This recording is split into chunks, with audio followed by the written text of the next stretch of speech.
Welcome back to the Forge College Drafting Room. In today's explainer, we're taking those grand Web3 plans out of the theoretical clouds and building them into executable, immutable code. Listen, if you've been working with NFTs and decentralized identity, you already know that having a plan is one thing, but actually laying down the digital bricks, that's another beast entirely. Today, we're going to build a highly secure working storage prototype for NFT metadata using IPFS and Filecoin. Let's unroll the schematic for today's build. We're going to break down this decentralized construction process block by block. We've got 6 steps today, starting with the architecture blueprint, gathering our developer tools, validating the schema, securing our data on IPFS, packing a car archive for the long haul, and finally, running a strict verification checkpoint. All right, let's jump right into part 1, the architecture blueprint, where we transition from plan to code. To prove that the threat models and deployment scripts from our previous project kickoff can actually survive out in the wild, this blueprint follows 3 golden rules of construction. Step 1, we verify our structural integrity by validating our metadata schema. Step 2, we scaffold that data to a local IPFS daemon to ensure short-term availability. And step 3, we vault it all in a Filecoin content addressable archive, or a CAR, for long-term survival. It's a minimal architecture, but man, is it robust. Moving right along to part 2, gathering your developer tools and equipping the workbench. Before we pour any digital concrete, you're going to need a local environment primed with Node.js and an active local IPFS daemon running on port 5001. Think of that daemon as your personal on-ramp to the decentralized web. Now, here's your material spec sheet to make all this happen. We're bringing in 4 specific NPM packages for the heavy lifting. First, ipfs-http-client is our communicator. It talks straight to your local IPFS daemon.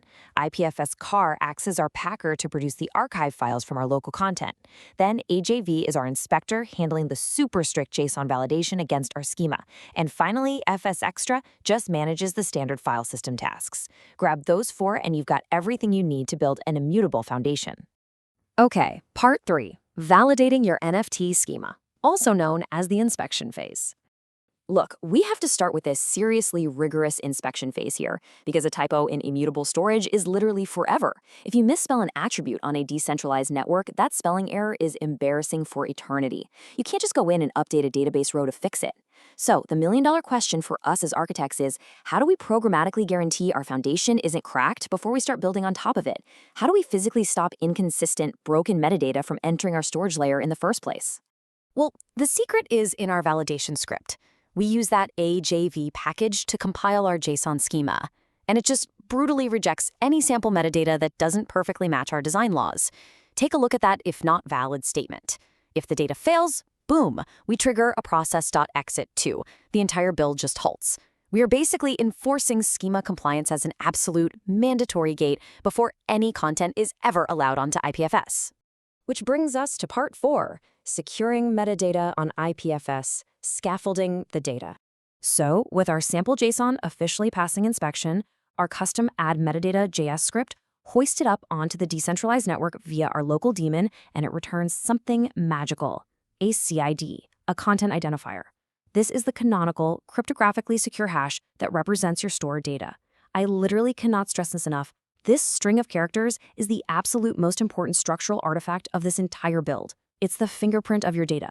If you change even one single pixel of an image or just one tiny comma in your JSON, you get a completely different CID. And this brilliantly highlights a core engineering rule that you really need to internalize. Mutable off-chain URLs are incredibly vulnerable.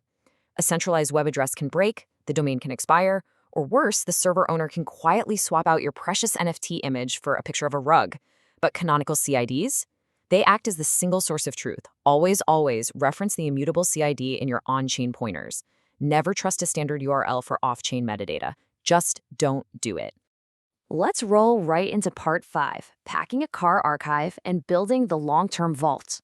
So pinning to your local IPFS daemon is fantastic for short-term availability and fast retrieval. But to make sure this data outlives us, we need a format that Filecoin storage providers can actually ingest. Enter the CAR file. CAR stands for Content Addressable Archive. It's a highly specific, packed file containing your IPFS data, structurally optimized and totally ready for long-term Filecoin archival deals. Think of it like a heavily armored shipping container specifically designed for your decentralized data. To actually create this container, we use the programmatic ipfs-car API inside our export script. We feed it our validated local files, and it automatically generates our vault. It takes the exact same bytes we just added to ipfs and writes them into an exportable file, cleanly outputted to exports/metadata.car. So now you've got a physical file sitting on your disk that a Filecoin node can easily read and archive permanently. Almost there. Part 6, verification and next steps, the final walkthrough. Okay, we've successfully drafted the components and built out the prototype. But to verify our construction actually holds up under real pressure, you have to execute these checkpoint commands strictly in order. First up, run validate.js locally to make absolutely sure the schema is perfect. Second, run add-metadata.js to grab that crucial CID from the daemon. Third, you want to fetch the data via curl through your local IPFS gateway and use a tool like JQ to compare it to your original JSON file. They have to match exactly. And finally, check your metadata car file size. If it's 0 bytes, your export failed, so definitely confirm your car file actually has some weight to it. Now, once every single check on that list is green, immediately document your work. Record the exact commands you used, the resulting CID, and the CAR file path directly into your project's README file. Why? Because strict reproducibility is absolutely mandatory here. If your teammates can't replicate your exact build using your documentation, the prototype is a failure. Plus, this exact documentation forms the baseline for our upcoming security audit. And that actually brings our drafting session to a close, but it does leave us staring down an impending challenge: the security audit itself. Because you know those auditors are going to rigorously test if your metadata is both perfectly retrievable and perfectly schema compliant. To review this architectural blueprint and grab the exact code snippets we just went through, head over to the educational library at forge.college and keep building. Keep iterating on your pipeline, but I want you to ask yourself one final question. Is your automated CI pipeline truly robust enough to catch hidden metadata errors before those security auditors even arrive? Think about it. See you in the next explainer.